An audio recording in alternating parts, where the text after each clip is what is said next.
प्यारे बच्चों, पिछले वीडियो में हमने एसिड तथा बेस की डिफिनीशन तथा इनकी विभिन्न कंपाउंड्स के साथ अपक्रियाओं का अध्ययन किया था।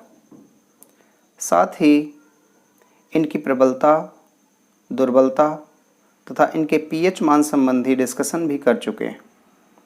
आज हम अम्ल तथा क्षारकों के दैनिक जीवन में उपयोग संबंधी जानकारी प्राप्त करेंगे, किंतु इससे पहले हम एसिड के दो प्रकारों की चर्चा करेंगे।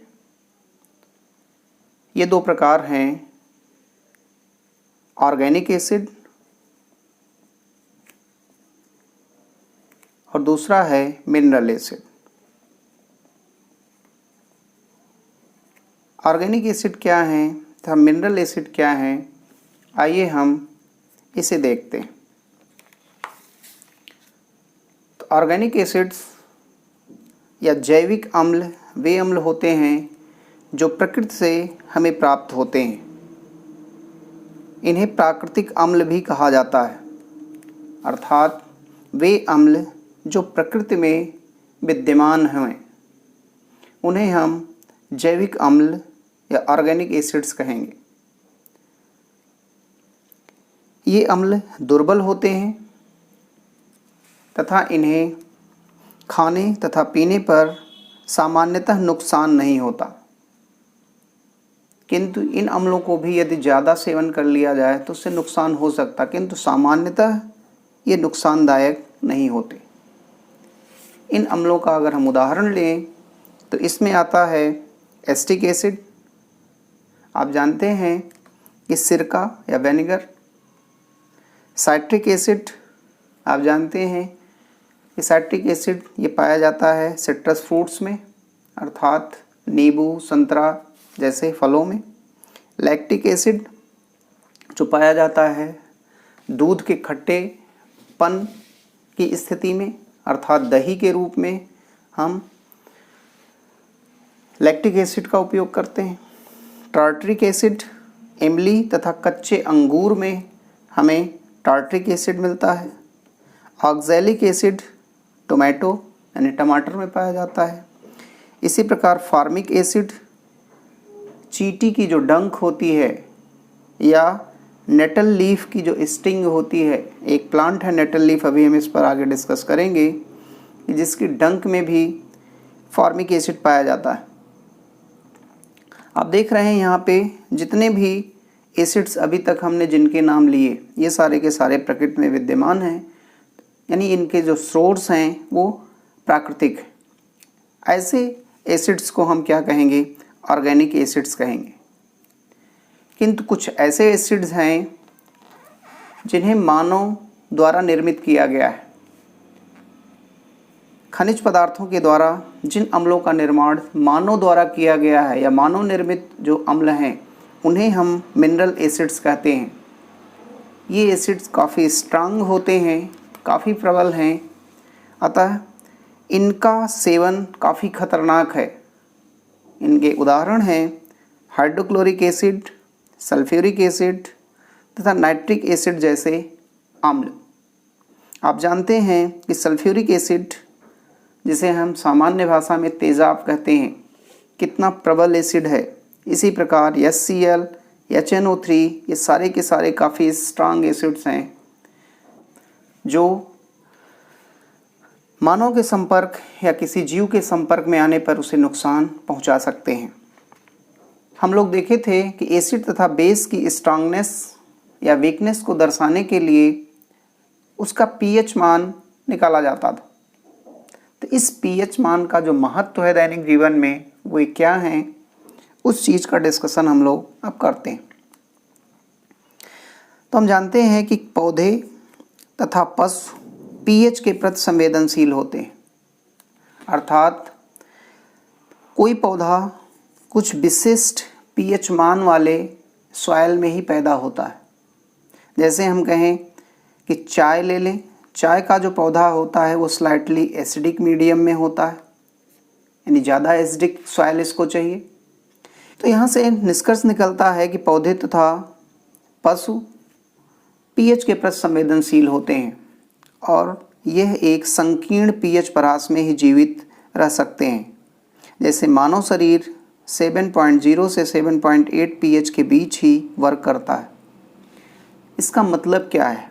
आप जानते हैं रेंज या परास का मतलब होता है कि जैसे मानो यहाँ पे 7.0 से 7.8 पीएच के बीच ही सरवाइव करता है मानव शरीर, तो इस को ही हम रेंज या परास कहेंगे कि 7.0 से लेकर 7.8 के बीच का अगर पीएच परास होगा तो मानव की जो मेटाबॉलिज्म क्रियाएं होंगी या अन्य जैविक क्रियाएं होंगी वे आसानी से संपादित होंगी।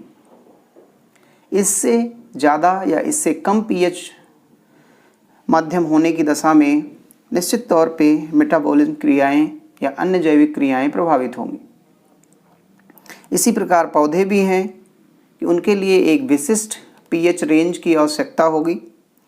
उससे ज़्यादा या उससे कम पीएच परास में पौधों की ग्रोथ या उनके द्वारा जो उनकी उत्पादकता है वो कम या अधिक हो जाती है। नेक्स्ट पीएच का उदाहरण हमारा है अम्लीय वर्षा। सामान्यतः जो वर्षा का जल होता है वो न्यूट्रल होता है, उदासीन होता है, अर्थात उसका पीएच मान 7.0 होता है। किंतु कुछ विशेष परिस्थितियों में जब जल का पीएच मान, वर्षा के जल का पीएच मान 5.6 या इससे कम हो जाए, इससे कम हो, तब हम कहते हैं कि यह जो वर्षा है वह अम्लीय वर्षा है। वास्तव में अम्लीय वर्षा होती क्यों है? आप जानते हैं कि वायुमंडल में सल्फर डाइऑक्साइड गैस विद्यमान है, नाइट्रोजन के ऑक्साइड्स विद्यमान हैं। जब इनकी क्रिया जलवाष्प पे होती है तो H2O सल्फर डाइऑक्साइड के साथ अब क्रिया करके H2SO4 बना लेता है। इसी प्रकार NO2 के साथ जल की अब क्रिया करके HNO3 बना लेता है। तो ये जो अम्ल बन रहे हैं यही वर्षा के जल के साथ जब नीचे बूंदों के रूप में हमारे पृथ्वी पर गिरते हैं तो चूंकि यहाँ पे अम्लों का निर्माण हुआ है इसलिए यहाँ पे अम्ल की मात्रा, अम्लीयता इसकी ज़्यादा होगी जल की, और यही जो जल होगा यह कहलाता है अम्लीय वर्षा कहलाएगी। तो अम्लीय वर्षा का जो पीएच मान होता है वो 5.6 या इससे कम होता है। अब इसके नुकसान क्या हैं अम्लीय वर्षा के? अम्लीय वर्षा जो होती है निश्चित तौर पे एसिडिक है। नदियों से होता हुआ जब यह पानी नदियों के जीवों के पास पहुंचता है तो चूँकि ये जो जीव होते हैं ये इस पीएच रेंज में रहने के लिए अनुकूलित नहीं होते, अतः जब यह अम्लीय जल उन तक पहुंचता है तो निश्चित तौर पे उनका जो मेटाबॉलिज्म क्रियाएं हैं या जैविक क्रियाएं हैं वो प्रभावित होती हैं, जिससे उनको नुकसान पहुंचता है। इसका एक और दुष्परिणाम है ताजमहल का पीलापन। सामान्यतः ताजमहल का जो मार्बल लगा है वो सफ़ेद संगमरमर का है, किंतु उस पर अम्लीय वर्षा का जो प्रभाव है उसके कारण उसका रंग अब पीला पड़ता जा रहा। तो इस प्रकार जो एसिड रेन होती है वो कलरफुल ऑब्जेक्ट्स के कलर को फेड कर देता है। तो ये कुछ दुष्परिणाम है अम्लीय वर्षा के। नेक्स्ट हम करते हैं कि अच्छी उपज के लिए पौधों को एक विशिष्ट पीएच परास की आवश्यकता होती है। इसको मैंने अभी डिस्कस किया था। एक विशेष पीएच परास में ही पौधे जो होते हैं अच्छी उत्पादकता देते हैं। उससे अधिक या उससे कम पीएच परास की अवस्था में निश्चित तौर पे उनकी उत्पादकता प्रभावित होती है। इसीलिए कहा जाता है कि जब आप किसी मृदा में किसी क्रॉप को बोएं तो उस क्रॉप के लिए जो आवश्यक पीएच है उसके अनुरूप ही उसमें फर्टिलाइज़र का उपयोग करें। उसे उस पीएच रेंज का सॉइल बना करके ही उसमें उस क्रॉप को बोएं, जिससे आपकी उत्पादकता ज़्यादा आए, इसीलिए मृदा की सॉइल टेस्टिंग कराई जाती। नेक्स्ट हम देखते हैं कि पाचन तंत्र में पीएच का क्या महत्व है। सामान्यतः हम जानते हैं कि जो HCl है ये मिनरल एसिड है और काफ़ी स्ट्रांग एसिड है। यह हमारे शरीर को नुकसान पहुंचा देता है, किंतु हमारे जैविक प्रक्रम में HCl का काफ़ी महत्वपूर्ण रोल है। HCl आमाशय में उत्पन्न होने वाला एक अम्ल है जो भोजन को पचाने में सहायता करता है। यहाँ पे आमाशय भोजन को पचाने के लिए एक HCl हाइड्रोक्लोरिक एसिड का स्रावण करता है, जिससे भोजन का जो माध्यम होता है वो अम्लीय हो जाता है। इस अम्लीय माध्यम में भोजन आसानी से पच जाता है, किंतु कभी कभी अम्ल की मात्रा जब ज़्यादा बनने लगती है तो वही कंडीशन अपच की कंडीशन कहलाती है। During indigestion the stomach produces too much acids and this causes pain and irritation। आप देखते होंगे पेट में जलन होती है, पेट में दर्द होने लगता है। तो ये वास्तव में किस वजह से होता है कि आमाशय द्वारा जो स्रावित किया जा रहा अम्ल है, हाइड्रोक्लोरिक अम्ल, उसकी मात्रा अगर बढ़ जाए, जितनी नीड है अगर उतनी है तब तो ठीक है, लेकिन उससे ज़्यादा अगर बढ़ जाए तो निश्चित तौर पे वह अपच की कंडीशन क्रिएट करती है। अब इस अपच को दूर करने के लिए क्या किया जाएगा? क्योंकि हम जानते हैं कि यह अपच की स्थिति किसकी वजह से पैदा हुई? अधिक अम्ल की वजह से। अब जितना अधिक अम्ल प्रोड्यूस किया है, यदि हम उस अधिक अम्ल को न्यूट्रलाइज कर दें, उदासीन कर दें, तो निश्चित तौर पे हमारे पेट की जो जलन है वो क्या हो जाएगी? कम हो जाएगी। अब निश्चित तौर पे एसिड को उदासीन करने के लिए हमने न्यूट्रलाइजेशन रिएक्शन में देखा था कि एसिड को उदासीन करने के लिए हमें किसी बेस की ज़रूरत पड़ेगी। तो ऐसे पदार्थ जो पेट में बनी अम्ल को न्यूट्रलाइज करते हैं उन्हें एंट एसिड कहा जाता है। तो एंट एसिड वे दुर्बल बेस होते हैं जो मानव उदर में बनने वाले अम्ल के आधिक्य को उदासीन करने में प्रयुक्त होते हैं। तो एंट एसिड क्या काम करता है? जो एसिड बनी इस एंट एसिड के साथ अवक्रिया करके उस एसिड को न्यूट्रलाइज कर देता है, जिससे जो पेट में होने वाली जलन है वो दूर हो जाती। नेक्स्ट आपका है, इसमें एंट एसिड के रूप में जो प्रयोग किया जाता है वो बेस है क्या? उसे नाम दिया गया है मिल्क ऑफ मैग्नीशिया। वास्तव में मिल्क ऑफ मैग्नीशिया है क्या? Magnesium hydroxide. Milk of magnesia का जो केमिकल नेम है मैग्नीशियम हाइड्रोक्साइड। पेट में बनने वाला अम्ल HCl है, magnesium hydroxide milk of magnesia. ये दोनों आपस में रिएक्ट करके एक लवण जो कि उदासीन होता है मैग्नीशियम क्लोराइड का निर्माण करते हैं तथा जल का निर्माण करते हैं। जो एक्सेस मात्रा में HCl बनी हुई थी इस मिल्क ऑफ मैग्नीशिया के कारण उदासीन होकर के सॉल्ट में कन्वर्ट हो जाता है, जिससे जो पेट में होने वाली जलन थी वो दूर हो जाती। नेक्स्ट आपका है टूथ डिके, दंत क्षय। मानव मुंह का जो पीएच होता है वो 5.5 से कम होने की दशा में दांतों की ऊपरी परत जो इनेमल है उसका संक्षारण हो जाता है, इसे ही दंत क्षय कहते हैं। वास्तव में जो दंत क्षय है उसे हम इस प्रकार समझ सकते हैं, जो हमारा टूथ है, दांत है, इसकी ऊपरी परत में एक इनेमल होता है जो मनुष्य में विद्यमान सबसे हार्डेस्ट मटेरियल है, और यह जो इनेमल है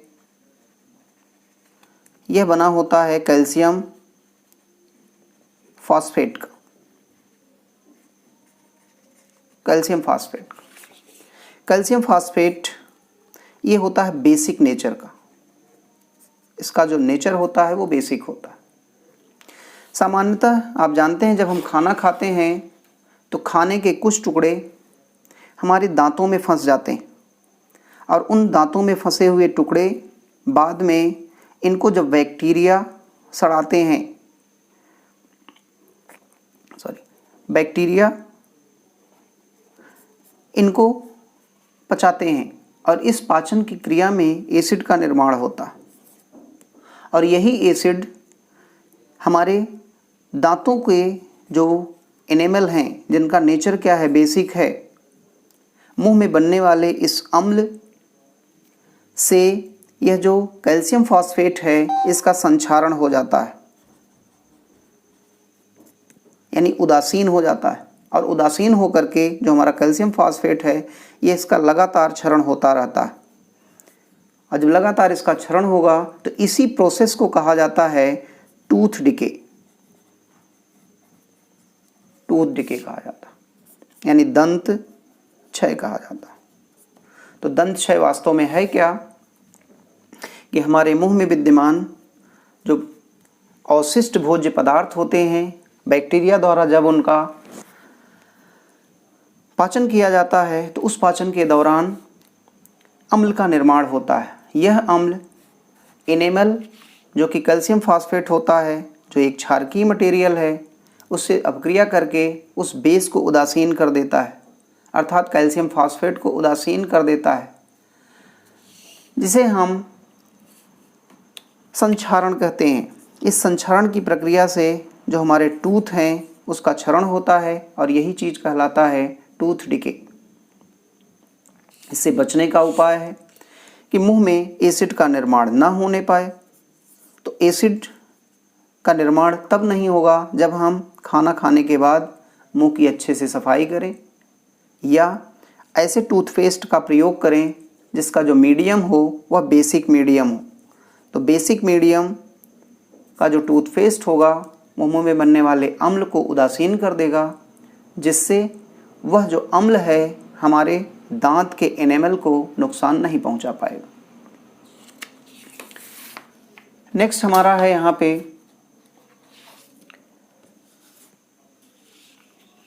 मधुमक्खी, बर्रे या चींटी का डंक। सामान्यतः हम जानते हैं कि जब हमको मधुमक्खी काटती है या नेटल या बर्रे काटती है या चींटी काटती है तो उस स्थान पर खुजली होने लगती। वास्तव में यह उन प्राणियों का सेल्फ डिफेंस सिस्टम है, अर्थात वे अपनी इस प्रक्रिया के माध्यम से अपनी सुरक्षा करती हैं। उनके इस डंक में होता क्या है जिसकी वजह से हमें खुजली होने लगती है, वह है मेथेनोइक अम्ल, जिसे हम फार्मिक एसिड भी कहते हैं। यह मेथेनोइक एसिड मधुमक्खी, बर्रे या चींटी जैसे कीटों के डंक में पाया जाता है। जब वो हमें डंक मारते हैं तो उस डंक के साथ यह एसिड हमारे शरीर के अंदर प्रवेश करता है और जहाँ पे यह प्रवेश करता है वहाँ पे इरिटेशन या खुजली जैसी स्थिति उत्पन्न होती है या दर्द का अनुभव हमें होता है। इन कीटों के काटने से होने वाले दर्द से बचने के लिए हमें करना क्या चाहिए? चूँकि काटती हैं तो ये एसिड छोड़ती हैं हमारे शरीर पर। यदि हम जिस स्थान पे ये काटे रहें वहाँ पे कोई क्षारक पदार्थ रगड़ दें तो निश्चित तौर पे वहाँ पे क्या होगा, वह क्षारक पदार्थ अम्ल को उदासीन कर देगा, जिससे होने वाली जलन समाप्त हो जाएगी। तो इस काम के लिए सामान्यतः बेकिंग सोडा का प्रयोग किया जाता है, किंतु सामान्यतः हम करते क्या हैं कि जहाँ पे बर्रे काट लेती है वहाँ पे हम हल्का सा चूना लगा देते हैं। चूना भी आप जानते हैं कि इसकी जो प्रकृति होती है कुछ बेसिक होती, अगर बेसिक नेचर का है, इस वजह से ये क्या करता है, इस फार्मिक अम्ल को उदासीन कर देता है और जो हमारी जलन है, हमारे शरीर में होने वाला जलन है या दर्द है, उसका निदान हो जाता है।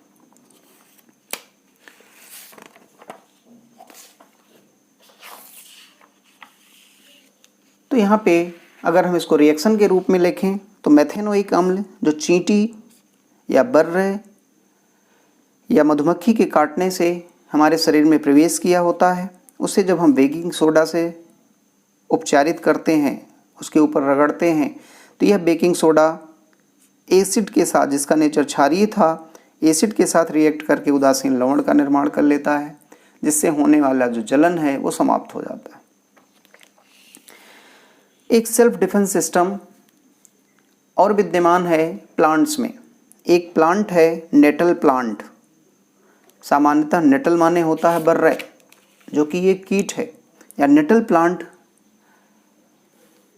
को यह नाम इसलिए पड़ा है क्योंकि जिस प्रकार से बर्रे डंक के साथ मेथनोइक अम्ल का स्रावण करता है, उसी प्रकार इस पौधे की नुकीली पत्तियां जब किसी को चुभती हैं तो उसके शरीर में मेथनोइक अम्ल प्रवेश करा देता है, और मेथनोइक अम्ल के इस स्रावण के कारण ही उस स्थान पर जलन होने लगती है जहाँ पे यह चुभी होती। लेकिन प्रकृति में इसका उपचार भी विद्यमान है। सामान्यतः यह देखा गया है कि जहाँ पे नेटल नामक साकी पौधा विद्यमान होता है, उसी के आसपास डाक नामक पौधा भी विद्यमान होता है, और डाक नामक पौधे की पत्तियों में एक बेसिक मटेरियल विद्यमान होता है जिसकी प्रकृति क्षारकीय होती है। जब नेटल के डंक से किसी एरिया में जलन हो रही हो तो उस एरिया पर यदि हम इस डाक के पौधे को रगड़ दें तो यह देखा गया है कि वो जो जलन थी वो समाप्त हो जाती है। इससे यह निष्कर्ष निकल रहा है कि जो डाक पौधा है उसकी पत्तियों में बेसिक मटेरियल विद्यमान है और नेटल के पौधों में अम्लीय मटेरियल विद्यमान था। इस अम्लीय मटेरियल अर्थात मेथेनोइक अम्ल को डाक पौधे का जो क्षारक था वह उदासीन कर देता है, जिससे डाक पौधे के डंक के एरिया में होने वाली जलन समाप्त हो जाती है। तो इस प्रकार प्रकृति में सेल्फ उपचार, अपने आप उपचार की व्यवस्था पैदा कर दिया है। अब आगे हम देखते हैं कि दैनिक जीवन में कुछ विशेष अम्ल जिनका उपयोग होता है वो वास्तव में केमिकली हैं क्या। तो हम जानते हैं सिरका है जिसका नाम हम एस्टिक एसिड देते हैं, संतरा में साइट्रिक एसिड पाया जाता है, इमली या टैमरिंड में टार्ट्रिक अम्ल पाया जाता है, टोमेटो में ऑक्सैलिक एसिड पाया जाता है, सोर मिल्क यानी खट्टा दूध या जिसे हम दही कहते हैं इसमें लैक्टिक एसिड पाई जाती है, नींबू में साइट्रिक एसिड, चींटी के डंक या नेटल के डंक, बर्रे के डंक में हम क्या पाते हैं, मेथेनोइक अम्ल पाते हैं। बस अब इतना ही। अगले लेक्चर में हम लोग देखेंगे कि साल्ट क्या है, साल्ट का पीएच मान कैसे कैलकुलेट किया जाता है, तथा डिफरेंट टाइप के कुछ जो हमें साल्ट डिटेल में पढ़ने हैं उसके बारे में डिस्कशन किया जाएगा। Thank you.